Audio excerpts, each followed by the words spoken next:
তোমারে কতবার বলছি যখন আমি রান্না করব তখন পিছন থেকে এসে জড়াই ধরবা না, আমার শরীর ঘামে ভিজা থাকে। কি করবো শোনা বউ, আমি তো সবসময় রোমান্টিক মুডে থাকি, তাই সবসময় ভালোবাসতে মন চায়। মেম সাহেব, আপনি ভাইরে একটু ভালো করে বুঝায় বলেন তো, আমার তো বলতে বলতে মুখ ব্যথা হয়ে গেছে। আরে অরুণ ভাই, আপনি তো বিরাট সেলিব্রিটি হয়ে গেছেন।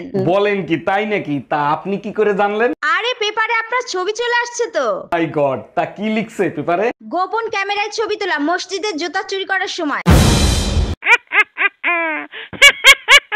আর কত মার্কেট করবো, এবার বাসায় চলো। আমার হয়ে গেছে, পাশের বাসার ভাবি একটা লাল ব্লাউজ দিতে বলছিল, ওটা বাকি আছে। সমস্যা কোথায়? তাড়াতাড়ি নাও, তাড়াতাড়ি চলো। সমস্যা হলো ভাবির সাইজ কত ওটা ভুলে গেছি, দাঁড়াও একটা ফোন দিয়ে শুনি। এর জন্য ফোন দিতে হবে কেন? 32 সাইজ নিয়ে চলো।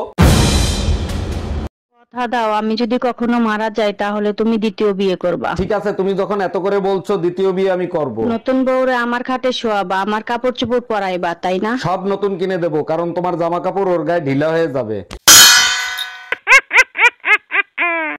ভাবি, আপনি না অনেক সুন্দর, মন চায় আপনার প্রেমে পড়ে যাই। এসব কি বলেন, আমার বুঝি লজ্জা লাগে না? কিন্তু আমি তো আপনার কাছ থেকে একটু বেশি আশা করছিলাম। কি আশা করছিলেন? কোলে নিয়ে চুম্মা দিব?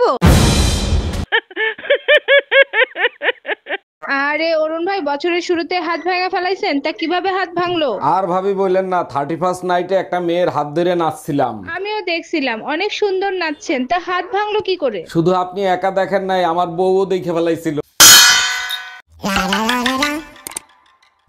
এই বমি করতেছো কেন? কোনো সুসংবাদ আছে নাকি? আরে না, সকালে তুমি ঝগড়া করে গেছো না, রাগ করে বিষ কিনে এনে খাইছি, বিষে কোনো কাজই করে নাই, এখন শুধু বমি আসতিছে। তোমারে কতবার বলছি যে কোনো জিনিস কেনার আগে ভালো করে চেক করে কিনবা, এখন টাকাও গেল, কাজও হইল না।